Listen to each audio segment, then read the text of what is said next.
Hi guys, welcome back to my channel. I am going to be doing a get ready with me. So I'm also going to be talking about things. Let's just get right into it, I guess. The makeup that I'm doing today is going to be for the video that I put out last week, which is my Frozen cover, or Frozen 2 cover, the Into the Unknown cover. I mean, hopefully anyway. If it goes really badly, it won't be. It's the 1st of July today, so it's the day after the Tati video part 2, I guess, part 3. The beauty community's up in arms, blah, blah, blah. And I really don't know like what to think, because basically she says in the video that she was gaslit and manipulated into last year's Bye Sister video by Jeffree Star and Shane Dawson, which, from what we know about Jeffree, I wouldn't be surprised if that is true, just because he scares me a lot. I'm genuinely quite terrified of him. I do think that he could very easily make someone believe what he wanted them to believe, and I do believe that he is very jealous of James Charles, because obviously James is like one of the biggest growing makeup artists on YouTube. I think he is actually the biggest, not even just one of, he's the biggest growing, or the fastest growing, should I say. And obviously this kind of time last year, he was, well, a bit earlier than this time last year, he was like releasing his palette with Morphe, and I think he was overtaking Jeffree in subs. And it is completely believable to me that Jeffree would just go, well, I can't actively destroy him because people will think I'm jealous, but you know what I can do? Get someone else to destroy him for me. And, you know, she says in the video that her and Jeffree have been, you know, semi-friends since like 2017. But I just think that Jeffree Star is genuinely terrifying. And I think he's genuinely quite dangerous. I mean, this is just my opinion. But I think that he could quite conceivably do that, and under the kind of guise of Shane Dawson being part of like doing this documentary on the beauty community and wanting Tati to get involved, and, you know, getting her to tell him about her like past and stuff like that. And I do believe her completely when she says that she is a sexual assault survivor. I have no, you know, kind of questions about that at all, because it's a dark person who would lie about something like that. And, you know, one of those people who has, you know, actually, well, he keeps going back on his word, doesn't he? He keeps saying that he was and then he wasn't, and all this stuff. And by the way, if you don't know who I'm talking about Shane.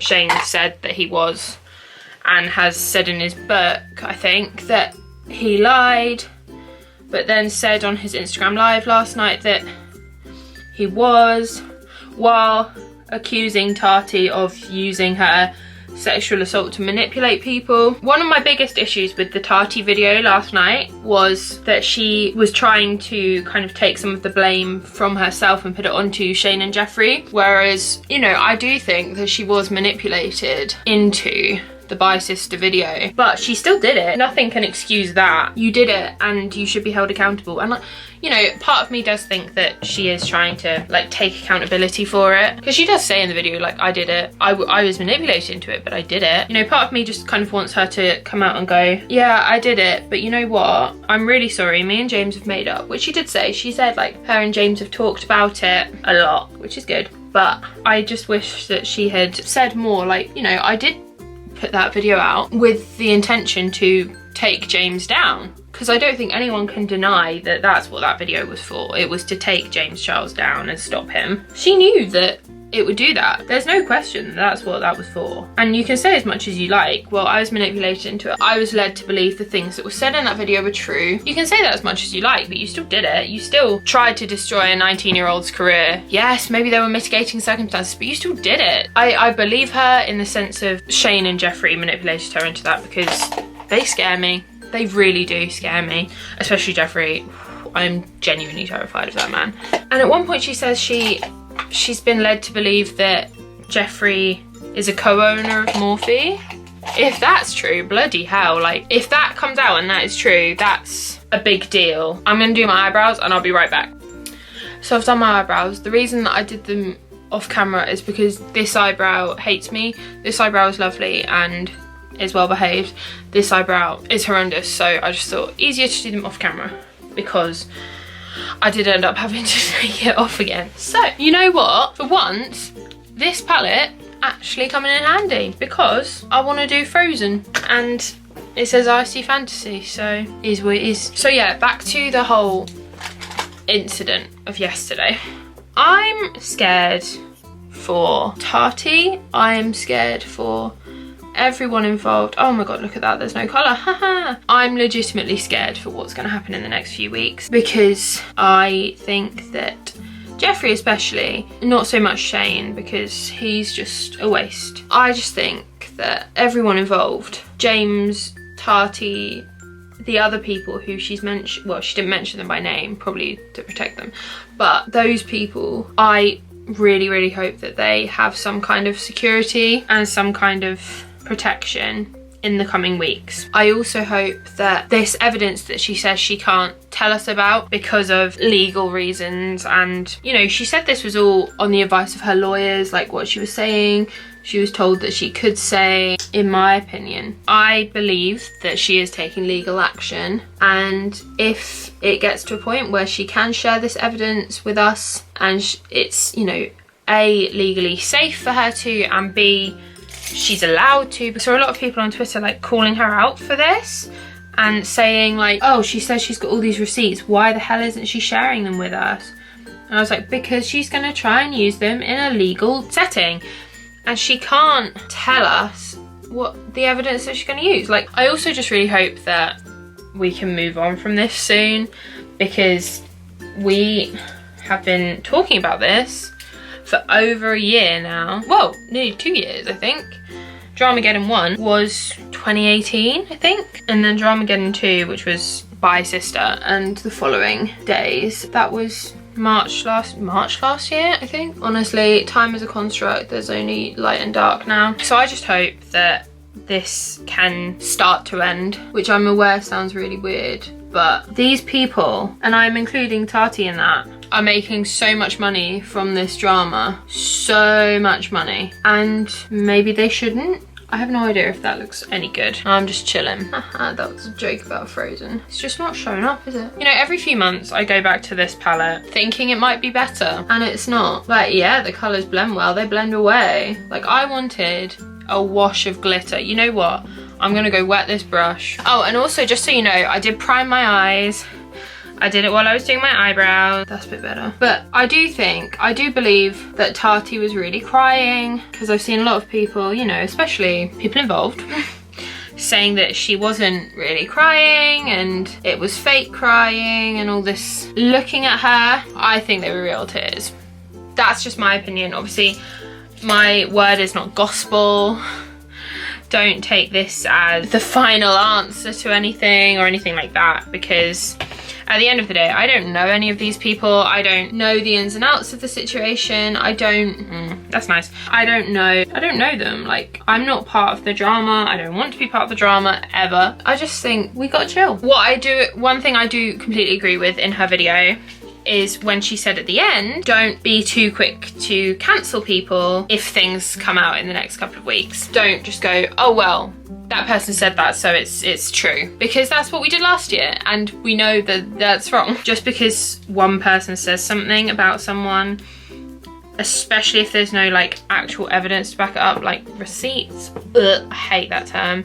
But if there aren't receipts, don't just go, oh yeah, so this person that I like said this about this person and they're cancelled. We gotta stop that, because it's genuinely toxic. It's toxic not only to a whole community of people, because how many beauty YouTubers and beauty influencers have been cancelled in the past couple of years and then uncancelled and then cancelled again and then uncancelled because it's proved to be false. We need to learn from our mistakes, and just dredging up old stuff that someone said, unless they repeat it recently, don't just go, oh, they tweeted this one thing once and that's offensive. And it is, and you know, they should be held accountable for their words. But if they then go, look, I did do that, but you know, I was 14, I was, you know, a teenager with a Twitter account and a following, and you know, if they then apologise, you can't then call them out for apologising. Like the whole Jenna Marbles thing, when people were like, oh, cancel culture at its worst. No one was like cancelling Jenna. She goes, actually, I did a lot of wrong things when I was first on YouTube. I did that, and look, I'm really sorry guys, and I'm gonna take a break from YouTube. And then everyone's like, oh my god, it's cancel culture, cancel Jenna Marbles. And it's like, no, she's being a mature adult, because that's what she is now. She's been on the platform for 10 years, and she's realised that some of her previous actions were wrong. And if anything, that is how to respond to the situation in a mature way. And I just think we can't cancel people for taking accountability for their actions. What we can cancel people for is blatant racism and repeated racism and paedophilia and things like that. And the thing is, you know, I'll probably get people tweeting me and saying that I should go die in a hole or something, but if we don't start holding people who we know have done something wrong accountable for what they've done wrong, nothing's ever going to change. We can't have all the, you know, Black Lives Matter, which I think is amazing, like, it's great. And this isn't me trying to say that it's not. We can't have people protesting for Black Lives Matter and then have some of the biggest creators on the platform being actively racist and not even apologising for it or addressing it.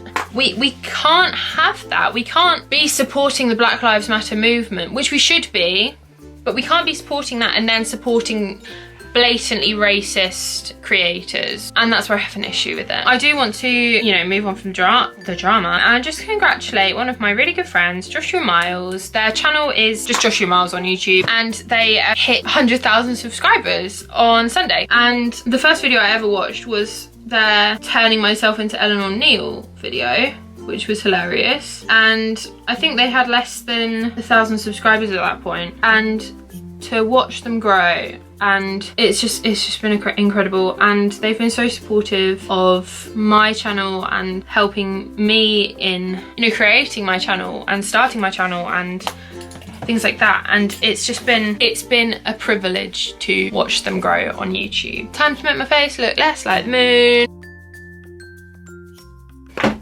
Oh my god, the whole thing has just fallen out of this palette. I cleaned my brushes yesterday. I tweeted about it. I have too many brushes. It's really weird, like the first time that you use a clean brush, because I also condition my brushes, like I put some conditioner, like cheap conditioner, not like fancy conditioner obviously, but I put conditioner on my brushes as well because some of them get really, really dry. I don't wash them enough basically. So yeah, my brushes sometimes get like really crusty and gross because I don't wash them enough. I condition them because they are gross, and the first time you use them they feel really weird because they're so fluffy. It's really weird using them for the first time, especially with like foundation brushes. I always find it really weird to use a foundation brush for the first time because a lot of them are very like dense, and when they're really fluffy they don't feel right. They blend out beautifully, but it's just weird. I just didn't talk for like 25 minutes. Not 25 minutes, but you know, a long time, because I was focused on my highlight. Yeah, so my last kind of chatty video was my Hamilton video, because I'm very, very, very, very, very excited about Hamilton coming to Disney+. And then I realised Frozen 2 comes out the same day. What a day. What a day. And I was like, I want to do something about Frozen 2. I'm so excited because I haven't seen it yet. I didn't get to see it last year when it came out. I've watched the documentary that's on Disney Plus as well. I've watched the Into the Unknown documentary, which is about how they like made it in the last year before release and stuff. It's really interesting, especially if you're at all interested in filmmaking.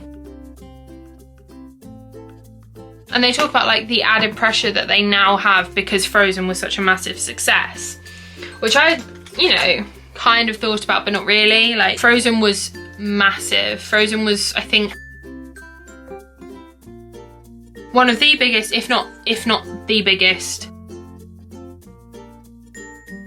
like the highest grossing animation film ever. And like back when I was teaching, I was like a teaching assistant for a drama and dance school club thing. They were obsessed with Frozen and Frozen 2 when it came out. I literally wouldn't know half the songs if not for because I taught, so their fault. And I'm finally getting to see it because last year I didn't have anyone to go with. I was really sad because I wanted to go and see it and no one will go and see it with me, but now I'm gonna go to see it on the same day as I see Hamilton. So yeah, that is my get ready with me. I just had a chat about, you know, stuff and things and I had a really good time. So now I'm gonna go film my cover. Thank you guys so much for watching. If you did like this look, leave a comment down below and leave a like. Also, if you'd like me to do another kind of chatty get ready with me video like this one, leave a like and leave a comment as well. Also subscribe to see any new videos and make sure to check out my other videos that I've already uploaded, and I'll see you in the next one.